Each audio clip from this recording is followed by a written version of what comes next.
welcome back. This is a best of three series between Vanderbilt and Duke. Duke taking game number one. My name is Joshua Fekes Quest, here with Reed, Raff, and Melton. Said that in a weird order, but it's okay. You have all the information, and Zed is banned out, and not surprised, Jeffa Cake was a monster from Duke. Yeah, I'd be more surprised if you didn't ban the Zed. I mean, always an opportunity to just run a counter strategy, but I mean, you had that opportunity last game with double exhausts, and it really didn't wind up working out. Pretty similar bans, if you want to consider that. Camille taken off the board, but one big difference is lack of a Varus ban, and so that's immediately going to be capitalized on with Vandy Landy, arguably the player that looked the best out of Vanderbilt in game number one, securing one of the strongest 80 carries in the game in the time being. Yeah, I'm really excited to see him on the Varus. I was sad to not see him after I saw him play Jhin going through the game. I was like, oh, that Varus would be great on this guy, and now he gets that. I'm very excited. He has a long range initiate, just like Yuki's Ashe. And now on the other side, though, for Duke, we do have the Malzahar picked up for Gop, possibly. Technically, that can be flexed to the mid lane for Jeffa Cake, but again, it is typically a bot lane Malzahar support nowadays, which is a great combination with an Ashe. Certainly is. Just keeping an eye on the way that this is progressing. Really do like that lockdown combo. I mean, to some extent, it's, if it ain't broke, don't fix it, to use the vernacular. It's not something I saw really too many problems with in game number one.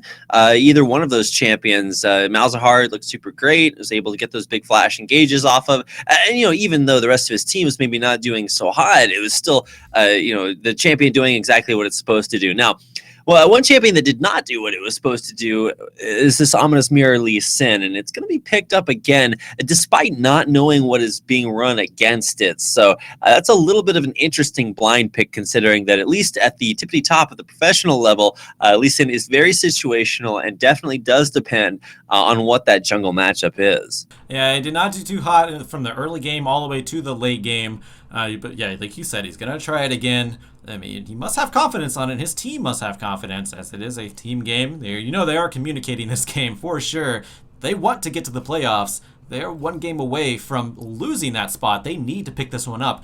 Ominous Mirror going back on the Lee Sin. You have to wonder what they have in store for that one. But one thing that is being repeated again is Zero Eternal going on the Maokai, and he was definitely a sleeper carry on the last game. Him and Vandy Landy. They pretty much made that entire team until Pure and Fresh had the opportunity to really lock down people with the Malzahar. But look at this again, Jay Will going back on the Corki. What is this? I don't know. I'm not really feeling this one, Rapid. Well, you can say that he's running it into a different mid lane matchup, so maybe that was his secret, to success in game number one, and it just kind of got steamrolled, because you really can't determine the effectiveness of a champion that has to lane against like an 8-0 Zed. I mean, at some point that's just going to become a little insurmountable, but once again, still with these blind picks in very important roles. I mean, I understand that you're blue side and you will have to surrender something at the end, but that's a lot to give away. Currently looking for their last and final pick. It's going to be a Zyra. Yeah, I do like the Zyra. Zyra is a huge amount of damage in that bot lane. That's going to pair really well with the Varus, keeping him, at least I want to say keeping him safe, in the traditional sense. But with the Grasping Roots, it does help out, as if you can land the Grasping Roots onto Ashe. It's very easy to land a piercing arrow, and that's in itself sometimes the best offense, or best defense is a good offense. And if you can chunk out the enemy ADC, that means you're not going to be in too much trouble from receiving damage from him. He's going to have to be backed up and stay back in the back lines as much as possible. Of course, Malzahar flash and ult. That is going to be a huge factor at level 6 in the bot lane. Gop hovering over the Victor, and then for the mid lane, Jeffa Cake. We're going to see how he does on that. If it's locked in here, could be locked in on anything right now, because he actually did switch over to Zed at the very last moment last game. We're going to see what he does this time around. But we do have the jungler picked up in Elise. Haven't seen an Elise jungle in a bit, Rapid. And as I say that, Victor is actually locked in as well. Okay, yeah, the Elise jungle coming out here is not necessarily super surprising. Still very, very strong, and at least one of those champions, like Rek'Sai, like Lee Sin, that's always just going to be out there available, even if it's not at the tippity top of the jungle pool. It's still super strong, especially in the current meta. Not going to benefit from lethality, but does still have a great jungle clear, and especially in an aggressive matchup, is going to do very, very well against Lee Sin, who should not be able to fight really, strongly. After level 1, 2, 3, you're going to be able to at least hold your own. And of course, with Shen in the top lane, Omega GJ, great performance on that champion in game number 1. We'll see if it is a little bit more impactful here in game number 2. Lots of potential targets. So that's going to do it for our champion picks and bans for game number 2, guys. Get out there and maybe share some of your feedback with us. And of course, the best way to do that is by heading on over to Twitter, tweeting at @CStarLeague if you'd like to maybe share some predictions or just cheer for which one of the teams you guys want to win. Alternatively, you can definitely let us know on the CSL Facebook as well. Star League is what it is over there, or Collegiate Star League over there. And of course, if you want more information on teams, players, and everything going on with the CSL, or of course our coverage of the ULOL Campus Series, you can head on over to cstarleague.com. If you're not happy with the way your school is represented, go be the change you wish to see in the world by signing your school up to play over there. Either way, that's going to do it for our champion picks and bans for game 2. We're going to head out to a quick commercial break, but not before giving a quick shout out to our sponsors. It's going to be a quick shout out this time around. Band Gaming, Twitch.tv, and Azus. Thank you all for joining us. I do want to give a quick plug. Also, since we are on the front page, a lot of people should be knowing this one. We're actually hiring at the CSL for a social media manager. So head over to cstarleague.com for more information. And send us your resume. We could use you, and it's a great way to get your foot in the door for esports if that is your passion in life. And also, want to give a shout out to the Midwest Campus Clash. It is a team up between CSL and Columbia College. Midwest Campus Clash is a tournament for the collegiate teams in the Midwest for $25,000. And when I say Midwest teams, that is Illinois, Indiana, Iowa, Kansas, Michigan, Minnesota, Missouri, Nebraska, North Dakota, Ohio, South Dakota, and Wisconsin. If you know anybody from those schools and they're interested in League of Legends and want an opportunity to compete for $25,000, refer them to the Midwest Campus Clash. It's a great way to get started in a collegiate atmosphere of competitive gaming. Registration is open until the 22nd of February. But my name is Joshua Fekes Quest. I'm here with Reed, Raff, and Melton. We're going to be on the Rift in a little under a minute. Don't go anywhere. We'll be back in just a moment.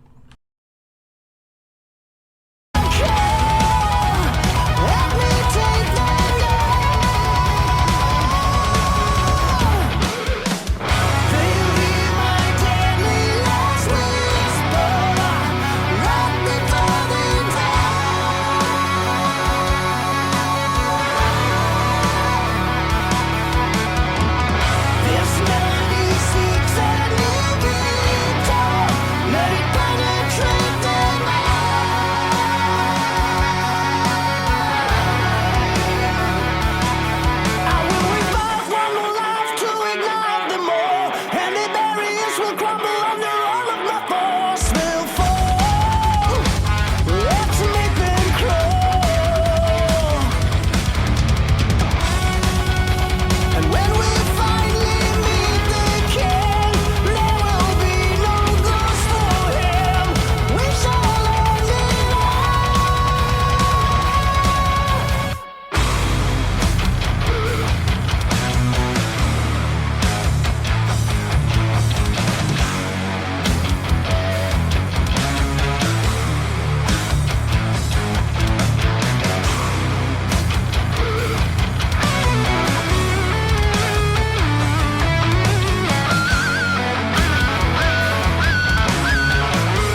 All right, everyone, welcome back on the Rift. My name is Joshua Fekes Quest here with Reed Rapid Melton. Game number 2 in the best of 3 series to go to the playoffs. This is for the second place spot in their division, leading behind University of Texas Dallas. Still, second place still gets to the playoffs, though, Rapid, and this is it. Duke wants to finish this out right here, right now. And to do it, Fekes, they do have a very, very strong team composition. Talk about Vandy Landy there. He really looked great in game number 1. Unfortunately, wasn't able to sort of pull his team back from the brink. So for Vanderbilt, which I'm guessing attributes the first half of his name, he's gonna have to really step up and sort of lead his team there. Jiwoo also in the mid lane. You got to find a way to stop the bleeding. He really set Jeffa Cake way too far ahead and allowed him to snowball off of the hapless members of the rest of his team. So, Vanderbilt, they do know, what happens when they do not succeed in their individual roles. We'll see if they can shore things up here as we get into game number 2. Yeah, line of scrimmage being drawn. We're not going to see too much cheeky play here. Last time we did see Zero Eternal blow a flash early on, but not this time around. Meanwhile, in the bot lane, Yuki and Vandy Landy once again starting with the longswords, opting for the quick build of that lethality that's been so popular in this patch, as it did get that buff that we were talking about last game. So, just going to skip over that Doran's Blade, opt for the 3 health pots and the longsword. But Ominous Mirror did take quite a bit of damage. Actually, both of them taking quite a bit of damage. Of course, they opted not to use their smite, so they do get the smite, or the health back from the smite when they use that. I think they'll be safe in the lane, but it's going to be really interesting to see. Ominous Mirror, he needs to gank successfully this time around. That was his downfall last time. It seemed like he was almost put on tilt when he ganked last game and died. And from there, he never recovered, Rapid. So we're going to see what happens this time around when he ganks. Yeah, he also gave away red buff to enemy AD carries. So, Kimura Yuki was more than happy to come back to lane with enough gold, thanks to the first blood, to buy a BF sword, which really prevented the lethality build from Vandy Landy's champion pool to really, be all that effective, because it is traditionally a little bit stronger earlier with less costs. So, let's go ahead and keep an eye on where our junglers are. They're just finishing their second major buffs as they mirror each other on opposite sides of the map. And now maybe looking for those first few gank opportunities, taking a little bit to clear out the last camp in their jungle. Or in the river. And speaking of ganking opportunities, of course, we were talking about last game as well. Ganking the bot lane, very relevant in this sort of meta, especially with the Drake right down there. The most important objective before 20 minutes, aside from towers. And the Ocean Drake is actually making its way into this this game. So, didn't see that last game. Ocean Drake, hold on, we have a little bit of a contention in the mid lane here. Jay Woo actually doing quite a bit of damage to Jeffa Cake. Ominous Mirror gets a flash out of Jeffa Cake. So it doesn't want any part of that one, wants to stay safe, but that is a summoner down and a victory so far for Vanderbilt. Now a lot of aggression in the bot lane as well. Pure and Fresh actually gets chunked out quite a bit. Yuki getting hit with the piercing arrow, chunked back as well. So a lot of damage being thrown out across the map. But again, Vanderbilt, they're showing up so far in the first 5 minutes of this game. Vandy Landy actually probably could have traded Flash for Flash, but as he is still an immobile AD carry, doesn't want to really give up that advantage. Staying alive almost always more valuable than dying, even if you do pick up a kill with it. So gonna make sure that he can keep the pressure on in the bottom lane. And really, Vanderbilt, they're doing okay if you want to look at it that way. At least at this point in time, they're the ones forcing flashes out of Duke, which is just not a thing that we really saw too much in game number 1. Unless they were forcing a flash to get a kill. No, it wasn't. It was not really a thing last game. Now look at the items so far. Yuki is already out of health pots, but we have a gank in the bot lane. Sunny Onage, I should say, actually does get exhausted, and a flash being forced out of Pure and Fresh. So both summoners down for him, along with the heal from Vandy Landy. Vandy Landy still has 2 health pots compared to Yuki, who only has the long sword in his arsenal. So does have the heal to rely on, but other than that, has no real way of sustaining. Besides the mastery that you can take as the pre-game in the champion select. But so Yuki needs to play very safe. Ominous Mirror, he's in the bot lane, spotted out. Pings immediately come out from Duke, and they stay safe. Yuki may be going back here, this time with only 900, actually 1,000. We'll say 1,000 in his pocket, so not going to come back as powerfully as he did last time he backed last game. Of course, he had first blood last time, but going to already start to his Essence Reaver. Yep, very, very true. We'll be seeing that come out more likely than not. I don't know what else you would ever pick up there. But of course, on the other side, when it comes to ways to get mana back, I mean, that's going to be a pretty good way to do it. Tear of the Goddess purchased should allow Landy the opportunity to throw out as many piercing arrows as he wants at this point. So just taking a little bit of a time to reset. You can look at the 0-0 and say, well, nothing's happened. I'm like, well, that's actually super good for the guys at Vanderbilt because, I mean, by this point in game number 1, things were pretty bad. So this does indicate a positive trend for them. They also do have great scaling from their team composition. From Varus and Corky, those deal insane amounts of damage, especially in the late game. So if this stays 0-0 for the rest of the game, I mean, Vanderbilt is just going to be super happy with that. Duke, on the other hand, they're just not going to scale quite as hard. Their team composition overall is just not as damaging. If you do want to like pair it up, I mean, they still got damage. I'm not trying to say that they don't. I'm just saying that when things do go even across the board, Vanderbilt do have a lot of options if they can stem the tide they faced in game number 1. Yeah, Vandylandy's very powerful with these piercing arrows, so the more you ramp him up, the faster you ramp him up, the more those are going to hurt. And that's just going to be great for Vanderbilt, of course. Let's look at the jungle for a little bit here. There's actually a big CS difference. Sunny Onage actually not doing too well in the jungle. Had a failed gank attempt in the bot lane. And I say failed as he didn't get a kill. He did get 2 summoners, actually 3 summoners out of the bot side of Vanderbilt. But other than that, nothing else to come of it. Sunny Onage, he's down 14 CS, and that's actually allowing Ominous Mirror to progress in levels a lot faster. He's already level 6 right now, so maybe looking for some insect plays with the Safeguard and Dragon Rage kick. We're going to see how that plays out. But so far, ganks haven't really been too huge here, but a big Grasping Root in the bot lane. Locked down both Yuki and Gop and got a lot of damage with that piercing arrow, and that's what I was talking about in Champion Select. You had a Grasping Root, it's going to be great for Vandylandy. Very easy to land that piercing arrow. Yep, very good combination there, using it to great effect. And that dual lane, one of the reasons that we saw so much pressure out there. Now, bottom lane, got to watch out for the Lee Sin. Need to put some respect on his name, and Pure Fresh might need.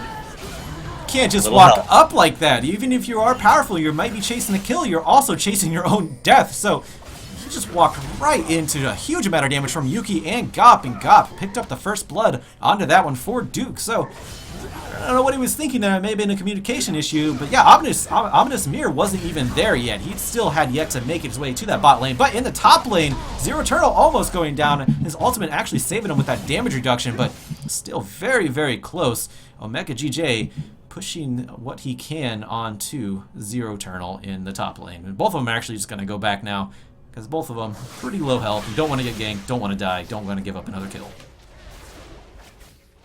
All right, well, at this point, I gotta say the gank attempts from Ominous Mirror a little bit hesitant to support those right now, just because.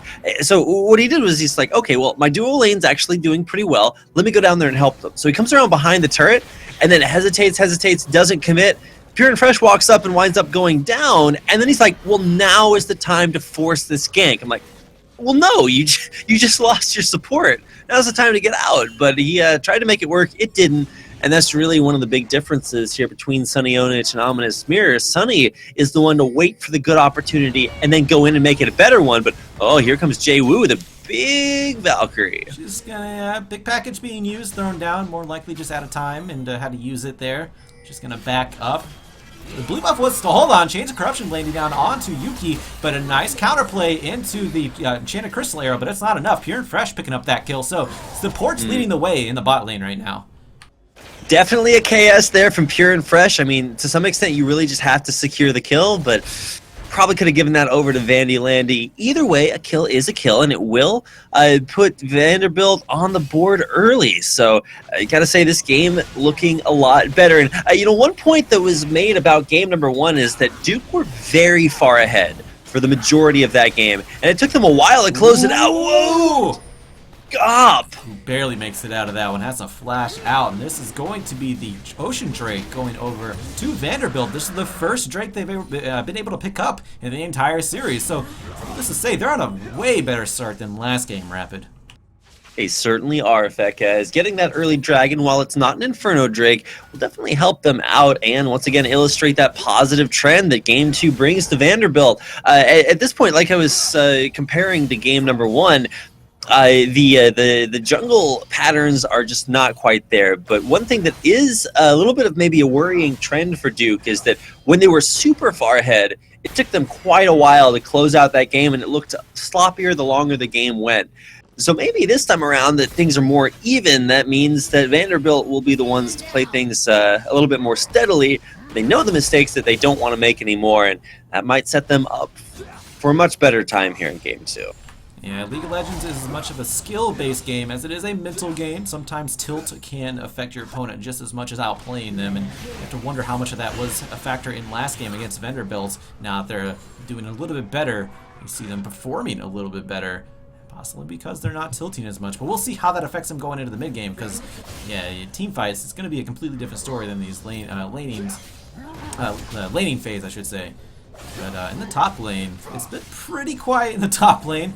Omega GJ does have an assist on his side, but hold on, Gop is going to go down. Chains of Corruption landing onto him, but Nethergrass being countered with the Enchanted Crystal Arrow. Vandy Landy may be going down as well. One more auto attack will do it. Yuki picks that one up, but now Pure and Fresh, damage dealing Zyra, is going to pick up the kill, and that's actually a double kill for Pure and Fresh. So 1-0 on the support for Vanderbilt, doing work where it matters. Wow. I mean, at some point, giving the kills to the Zyra becomes kind of like the carry down there, because Vandy Landy, he's not picking up too many of them. Now, he has been there for all of them, and getting that assist goal is certainly going to help him out. But, I mean, Pure and Fresh really putting in work down there in a lane that, you know, Kimura Yuki is actually playing pretty over-aggressively. Mid lane, though, that's where the kick's happening. Oh, nice Dragon Rage kick onto Jeffa Cake. Stand United coming out, and the turret shot is actually going to pick up the kill for Jeffa Cake, and actually, Stand United was canceled. The shield goes through, but the teleport does not. Nice twisted advance by Zero Eternal, keeping Omega GJ in the top lane. But you have to wonder, he might have actually wanted that, because the damage had already been done by Jeffa Cake. He got the kill. He was going to back off. No need for Omega to be into the mid lane. And now, gets a hold on to his teleport and keeping the CS in the top lane. Well, Omega GJ there is really looking good on this Shen. Great timing. I mean, you can't really say, oh, wow, you're so good at playing this tank-on-tank battle when there's, you know, a little bit less micro required there. Whoa, got bottom lane. Stranglethorn's going down. It looks like it is just to get some zonage here, but nice taunt teleport coming in the reverse order of that, of course. Omega GJ, he's down there. Zero Eternal also teleporting to the bot lane, but they are already down a member. They're going to try to take out Gop as well. Duke is going to try to turn this fight around. Kuri is, Yuki, I should say, able to pick up a kill and do that to bot lane now. Now Omega GJ picking up Vandy Landy. This is going in Duke's favor. Double kill for Omega GJ. That is 4 members to 1 down in favor of Duke. They may be able to pick up this turret, but it looks like Jwoo is going to try to repel that, keep the turret alive, and deny the first blood gold to Duke. Wow, and team fights like that are why Duke won game number 1. Not just because they were super far ahead and they're like, oh, I have his 8-0-Z, I can kill you. No, it's because the way that they got there was through great coordination. And that reminded me a lot of the first death of the game in game number 1, where you have a jungler that comes in and has very good intentions. Like, all right, I'm going to come in here, great angle, low health bars on the enemy. Let's go in here and pick up a kill. But no, not that simple. Got turned around on, and that's going to put Duke in the lead for what feels like, you know, one of the first few times this game. Still a very slight lead, but a lead nonetheless. And specifically, you know, Jeffa Cake in a great spot in his lane, and even though the lane has been very tenacious, Moriyuki's in a great spot as well. All right, I was a little bit worried there. Gop not willing to burn his ultimate to try to keep Corki in line. Yeah, he actually has the Nethergrasp and the exhaust, and Jeffa Cake may have been a little too far away to make the play there. But you were talking about good intention from a jungler. Doesn't every jungler have a good intention to ganking? And sometimes it just doesn't go right. And so we've been seeing that a little bit here. We see it more on solo queue, trust me, believe me. Actually, I jungle sometimes, so I'm probably on the bad side of that one. But we'll get to that on another day when we talk about how bad I am at this game, which is why I am a play-by-play, not a color caster. I mean, we can talk about that whenever you want, Fekkas. I'm super down. Of course you are. Call me anytime. Time zones do not matter. Conversation I'm ready to have, if only to encourage myself that maybe I am not.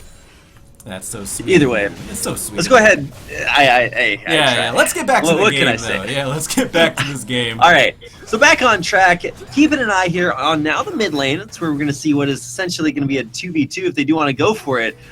Can't stray too far away from bottom because Kimura Yuki loves running into piercing arrows. So got to keep an eye on those things. There's another one. Oh my god. Blinking health bar, he needs to back all the way up, and that may give the turret over to Vanderbilt. He doesn't have a wave in his favor, but he will in just a moment. Of course, Gop is there, has the Void Leans, able to, slow down that wave at least, but it may not be enough here. Ominous Mirror, he's in the bot side, but they are going to give up that turret, and that is going to be the first turret going over to Vanderbilt. And Vandy, so good at landing these piercing arrows. Not only Kimura Yuki, Gop, He's nailing them all and is able to take down that first big objective for Vanderbilt. So really a lot going Vanderbilt's favor that was going for Duke in game number 1. So really big turn of the tide. Keep going on. Second dragon has spawned. Might be an objective to fight over. It is a Cloud Drake, so won't be as impactful as maybe some of the other ones. So keeping an eye around that area. Teams trying to ensure ward coverage. Yeah, and of course Vanderbilt, they did take the first dragon of the game, first dragon in the series for them, and now that they have that bot lane opened up a little bit for them, they want to shove Yuki and Gop back and then focus at Drake. Because, regardless, a dragon is a dragon. Elder Drake comes up, it is even more impactful, so they do want to stack that up. As the more you get, the more powerful you are going into late game as stats, no matter what. They are stats rapid, so even the Cloud Drake has its place on the Rift.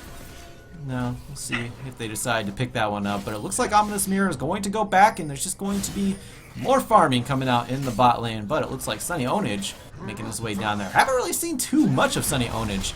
Only has 2 assists right now, and trying to catch up and farm. Yuki is just getting chunked almost every opportunity. Yeah, so Sunny, it might seem weird when the enemy jungler comes down to gank for a lane where the carry is very chunked out, but it's actually more of a counter gank saying, hey, this is a great spot for the enemy jungler to be. What if I was just here to, maybe buffer a little bit? And it turns out that's exactly what was going on. Ominous Mirror was right there waiting, was able to put pressure on, but didn't decide to go in for that kill. So, whoa, there's a big big miss there, followed by yet another big miss. Yeah, that is true. That is one of the hardest skill shots to land in League of Legends, the Verisol. But now, with very low health bars like Kimura Yuki, oh my goodness. He's so good at those. Piercing arrow. If it had been just a little bit longer, it would have been a kill. Yeah, we're going to see that become even more impactful as this game goes on. He has 2 deaths right now, but I mean, no kills, but he still has his item. He has Yumu's Ghostblade, has lethality on his side right now, and those are going to make the piercing arrows even more impactful. And of course, again, as this game goes on, you get more and more powerful, and the way he's landing these, it might determine how these team fights go, because if he can poke out Duke before the team fights even start, that's going to be a huge advantage for Vanderbilt. But as I say that, speaking of advantage, they do pick up the Cloud Drake, so second Drake of the game going over to Vanderbilt. It is the Cloud, like I said, and it gives them a little bit of movement speed when out of combat. It is the least useful as a single Drake by itself, but they do stack up and they do have their purpose. So we'll see if they can keep up the ejector control as the game goes on. It is still close. It's only a 500 gold game difference right now. So it looks like Vanderbilt, they're trying as hard as they can. But hold on, package coming in. There's a Stand United going on to Jeffacake. A big Stranglethorn coming out into just the narrow valley there. Yuki picking up a kill. Jeffacake going down as well. 2 for 2 right now. Who's going to win this fight? It looks like both of them are going to back off. Ominous Mirror, Pure Fresh falling for Vanderbilt. Yuki and Jeffacake falling for Duke. So damage still on the side of Vanderbilt with Vandy landing these piercing arrows. Oh, okay, well, Vandy landing just walked forward. Yeah, you don't do that, yeah. There's a flash and a kill from Omega GJ after the taunt, and now Gop. He does get, actually no, that's not Gop. That was Omega getting shut down by JWoo. So JWoo already doing way better on this Core King than last game. 2-0-1 by this time last game. I think he was 0-5-0. So he's doing extraordinarily better, and that is going to allow them to take up the mid lane turret. That he is. A player who's not doing extraordinarily better is Jeffacake. Really struggling now, even though, I mean, you look at it and you say, well, he's 2-1 right now, Rapid. That's not really struggling. I'm like, well, you just got to like drop a quick comparison between games 1 and 2, and it's not working, especially in that last fight. He and Kumura Yuki just, not only did they not have protection from their team, they didn't set themselves up for success by being in a good spot to start with. So really some questionable positioning there, and that is not the same performance we saw from them early in game 1. Now, a lot of difference in playstyle between a Victor and a Zed. Victor is probably one of the most lane-dominant champions in the game, able to just shove out and roam as much. He hasn't really roamed that much, though, but he can shove away very hard and control the lane. Probably better than most mages can in the League of Legends, but again, way different than the Assassin Zed, and you can tell it's having a little bit of effect on the way Jeffacake plays. It's not doing, yeah, 2-1-1, not bad ratio, not a bad KDA, but again, compared to last game, it's way different, and he's not carrying the team like he was last game. Meanwhile, though, Omega GJ, 4-1-5 on a Shin, he is going to be a big front line, a big nuisance to Vanderbilt once this game gets to about the 30-minute mark. But we say that, I say that, rather, and Vanderbilt, they may want to just stop that right now, stop that steamroll right now as they focus their attention to the top lane. How to stop Steamroller? Fekez, you have any suggestions there?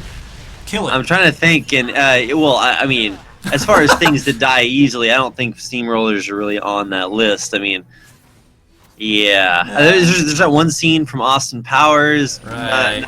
Yeah, okay. Just had to drop there. So here we go, big kick on the Jeffacake. But Stand United is coming in, and the burst onto Pure and Fresh does pick up a kill. It's for Omega once again. Jeffacake going down, but now Gop is there latching down Ominous Mirror with the Nether Grasp. He tries to get out, but now Sunny Onage in the mix as well. JWoo coming up from the south side. Chains of Corruption from the north side. Vanderbilt, they actually have the flank on Duke. What a nice play by them. And now Duke is on the run. Vanderbilt have the game in their pocket right now, at least from that team fight perspective. Yuki, the only one left alive, and it may be a mid lane inner turret going down for Vanderbilt coming up in just a few moments here, Rapid. I gotta say, Fekez, just looking great. Overextension there from Duke. They came in, they looked to turn it around, but they just went a little bit too far.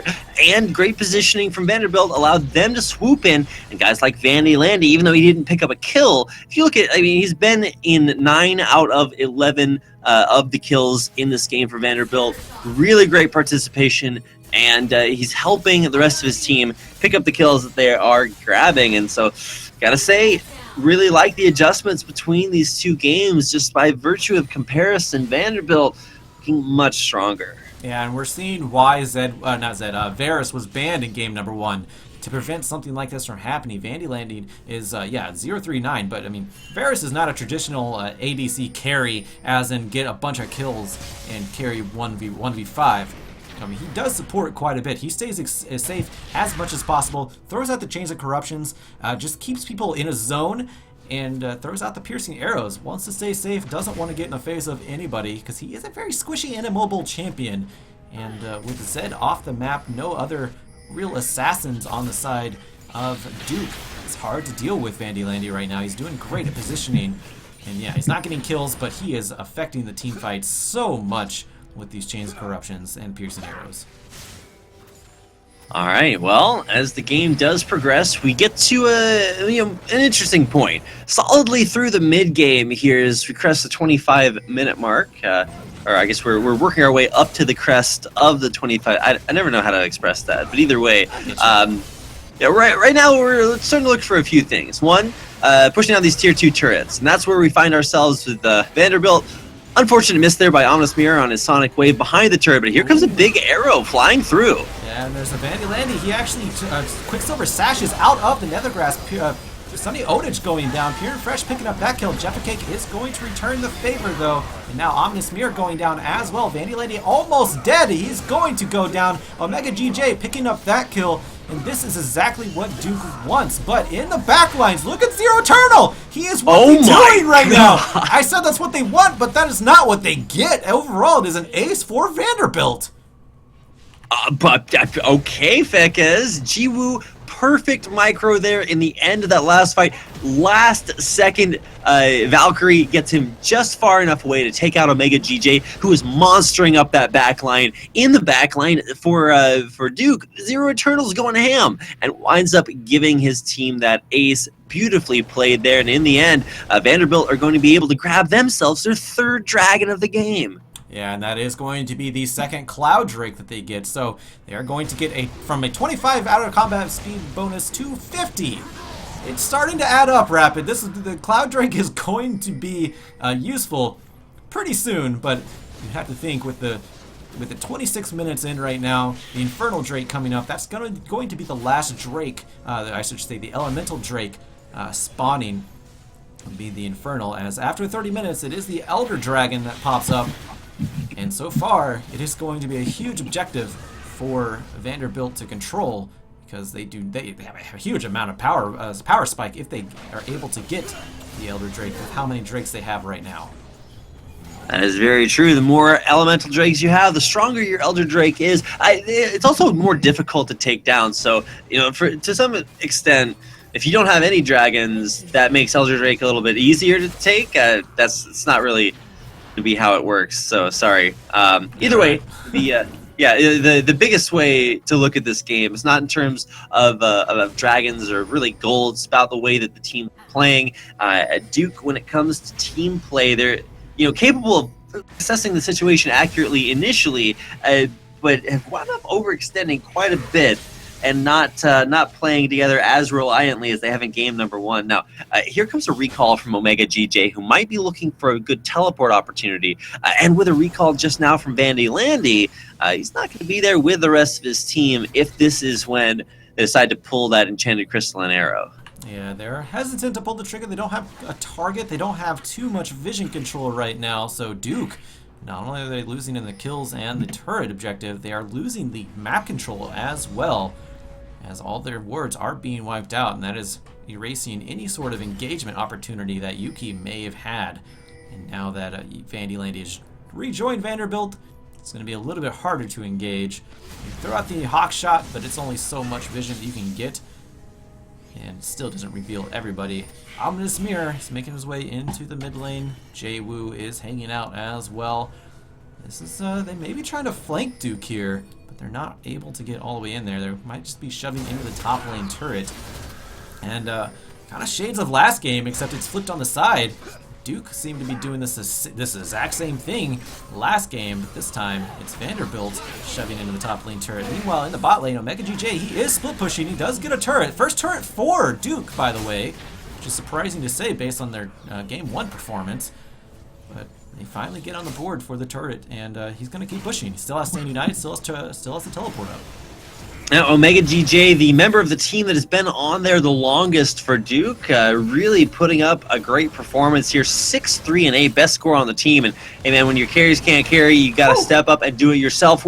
Wow, that burst on a Kimori to make him think twice. Oh, the Deathfire touch, not enough to tick down Sunny Onage, but piercing arrows starting to hurt. Yeah, they have to dodge piercing arrows. They also have to dodge rockets from the Corki, and those hurt I'm not going to say just as much, but those hurt quite a bit as well. Piercing arrow, of course, does way more damage, but when you couple that with the rockets, it's going to be a huge, surprising amount of damage. And we see the top lane inner turret going down in favor of Vanderbilt. They have 6 turrets now of Duke's. It looks like Duke. Chains of Corruption does go down, but it was on to Gop, and the passive was able to block it, but it almost doesn't matter. Stand United came in, but not long enough for him to stay alive to actually teleport. Gop goes down, despite blocking the Chains of Corruption with his Spell Shield passive. Pure and fresh made that play look dirty. He just came across around the corner, and even though the Chains of Corruption was shot into Goff's passive, the Void Shift was then down and couldn't block the Stranglethorns and Grasping Roots, all of which came down right after that play. Immediate lockdown and a beautiful save on what was a little bit of a whiff to start out with. Vanderbilt still come out of that fight on top. Yeah, if it's not one thing, it's another. Chains of Corruptions, Grasping Roots. Now you have Twisted Advance also now that Zero Internal are in these team fights. It's an uphill battle right now for Duke. It's a best of 3. Can't emphasize that enough because, again, the winning team is going to go to the playoffs and second place in their division. You don't get first seed, but they do get to the playoffs, and that is the goal, Rapid. Each team is competing for $8,000 scholarship prizes per player, and that is a huge amount of money whenever you're a player. And who wouldn't want $8,000? I certainly would. So both teams, they want to get into the playoffs to compete for that first place prize.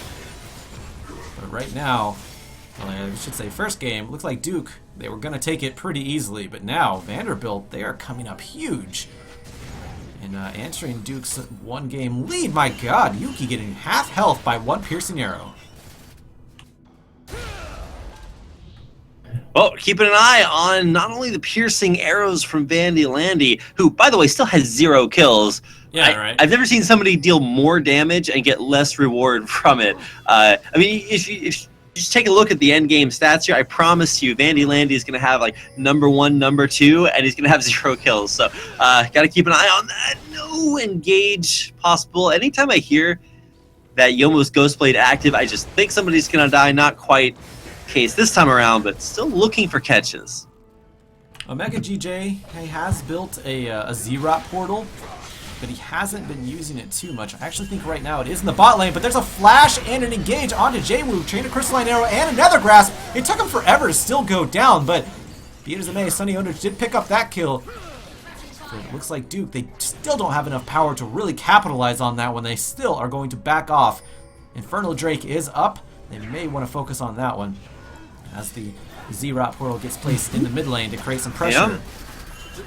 Now, I mean, at this point, you have to look at that Infinity Edge and be like, hey, Jwoo, how's that Infinity Edge feel? It's like, well, you can't because you're dead. So, gotta criticize him a little bit for being greedy, not getting that Quicksilver Sash like you need. Flash engage, that's one way to do it. This Ominous Mirror with a steal. He stole the Infernal Drake. That's all the Drakes. That's going to be an extra power spike for Vanderbilt's team. But Vandy Landy, he actually gets a little bit too far forward, but still going to make it out. Picks up the kill on the Sunny Onage. Jeffa Cake going down as well. Zero Eternal picking up that one, and now Pure and Fresh maybe getting run down, but it's just Omega GJ here.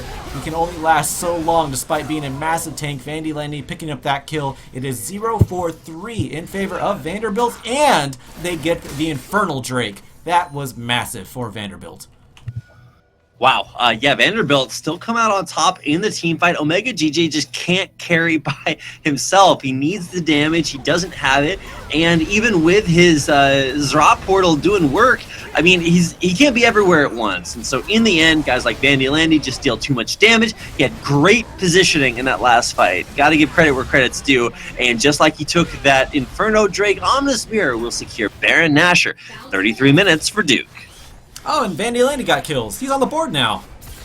2-4-13. Still Nice, finally. Yeah, still the biggest assist Only on had the to team. wait 30 minutes for it to happen, but know, he made right? it. Oh, man, he's finally got it. Yeah, but the Baron is over onto Vanderbilt now, and this is probably I'm not going to say the beginning of the end for Duke. It's been a very slow end for them. But you have to think Vanderbilt, they are going to take advantage of this Baron as much as possible. Shove into the enemy base right now of Duke. And we'll see where they start first. Jwoo not with them. Gonna be joining them pretty soon. But the poke already coming out onto Omega GJ as he just tries to clear a ward. But with Vandy Landy there, you don't just clear a ward. You also, go through hellfire of arrow shots to try to just clear one ward by itself.